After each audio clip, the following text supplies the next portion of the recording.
Again, we getting ready for the rollout to the world. So he want to make sure he put on that great performance for the fans. We great, trust me. Y'all want y'all guy to come out and put on that show for y'all, trust me. Because I'm looking for that fight where we had back in the... Jake, I see y'all doing all this betting and stuff, right? And I'm looking at the fight because I'm his coach. This is a very serious fight, and I'm a very serious person. Coach Calvin Ford is crystal clear. He believes Tank will deal with Jake Paul without breaking a sweat. To him, that's not boasting, it's simply reality. Paul may thrive on theatrics and building hype, but once genuine boxing pedigree enters the ring, the difference becomes undeniable. This isn't a scripted spectacle, it's the unforgiving truth of the sport. Everybody keeps saying, to be honest, this is a risky fight. You know what I'm saying? Anything can happen because I don't know all the logistics besides gloves, what weight class. There's a lot of stuff I don't know about yet. But my main... Jake Paul puffed out his chest, barking, "It's what you wanted, Gervonta. Now you're finished." But that's pure theater. Empty noise. He's trying to rattle a man forged in real battles. A fighter whose entire life has been built on surviving wars inside the ropes. Tank doesn't break, he ends things. Miles for years now saying I need to fight a real boxer. He got to fight an actual fighter now, like a fighter. Who was somebody you could see him fighting, like Me. a real you? Well, little man, congratulations. You got your wish. Friday, November 14th, Atlanta, Georgia. Once again, platform in the world, Netflix. Gervonta Davis versus Jake Motherfucker. Disrespect at its peak. Jake Paul acting like Gervonta Davis should feel grateful is pure comedy. Davis isn't some rookie influencer chasing clout. He's a proven world-class finisher. Jake can buy attention, but he can't buy respect inside those ropes. That's why seasoned voices in boxing have weighed in. Analysts point out that the way Tank carries himself is on another level. Even Johnny Nelson admits Davis' confidence is real.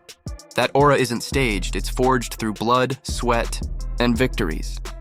Jake might strut into a press conference with flashy words, but when the lights hit the ring, Tank enters with the energy of a true champion. And that's a whole different reality. With you happy, Gervonta, but I want to side bet you. I got Jake winning. We already side betted though. We already did. What was the bet? 200. Let's go 250. Let's go 500. No, hell no. See, Jake, that's what, Jake! Come on, wow. you have to take it, bro. Jake, y'all are making $50 million for this on Netflix. I can't do it. You split the bet with me, 250, 250. Easy. Let's make it $1 million. Whoa. Let's make it 2.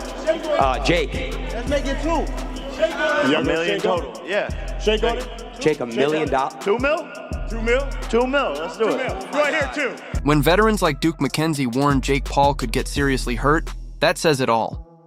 Fans might show up for the spectacle, but insiders know the truth. Tank Davis's power isn't entertainment. It's not a highlight reel for YouTube. It's real. It's brutal. It's lights out.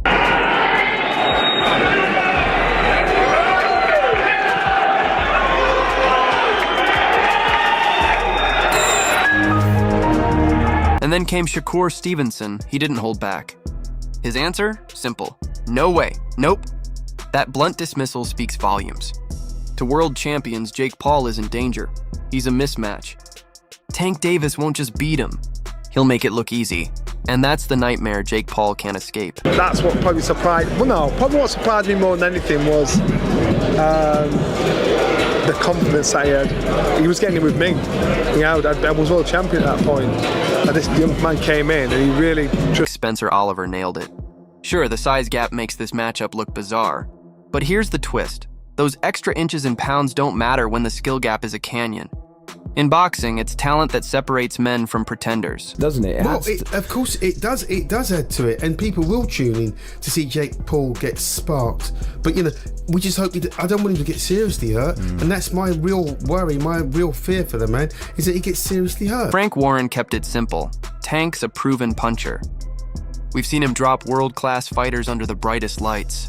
That's the brutal truth. Davis is battle-tested at the very top. Jake Paul, he's never faced a real killer. The gap between them is worlds apart.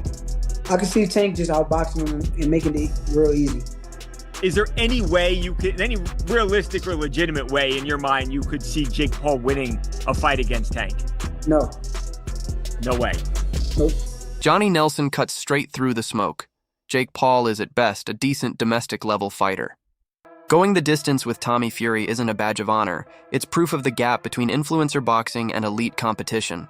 Tank Davis lives in a world where legacy, titles, and pound-for-pound rankings define every move. Jake hasn't even shown he can dominate mid-level opposition. This isn't hate, it's levels. And when those levels collide, the reality check is savage. Tank isn't a YouTuber in gloves. He's a generational talent with instincts that end fights in an instant, something Jake has never felt. I think I fancy my chances. I think Gervonta Davis actually beats him as well. He's one of the pound-for-pound best fighters in the world at lightweight. But it's a bit of a weird one, isn't it? It's like you got a guy of 5'5" boxing a guy of 6 foot plus. Cruiserweight, yeah, it's just all a little bit odd. I feel if they're going to do an exhibition, perhaps Jake should have picked someone more his size. Look, his last fight against... Even Dana White couldn't stay quiet about how absurd this matchup really is. He echoed what so many already believe. Jake Paul should be fighting men his own size. And that simple truth exposes the risk he's walking into. If Jake truly trusted his boxing skills, he'd test himself against elite cruiserweights, not chase smaller champions. Leaning on size isn't confidence, it's desperation in disguise. Sure, Jake might try to clinch, lean, and smother, but that only delays the inevitable. Because Tank's power is sharper than Floyd's and far more destructive. Once Davis finds his range, no clinch, no weight advantage, nothing will save Jake. That's the fight we won, and I think that's the fight the fans want, such after a great fight like that. Everybody was looking forward to the second bout, but unfortunately, things ain't lining up as planned, so we just can't sit around and wait. We gotta move forward and continue our career. Let us know in the comments. The debate starts right here.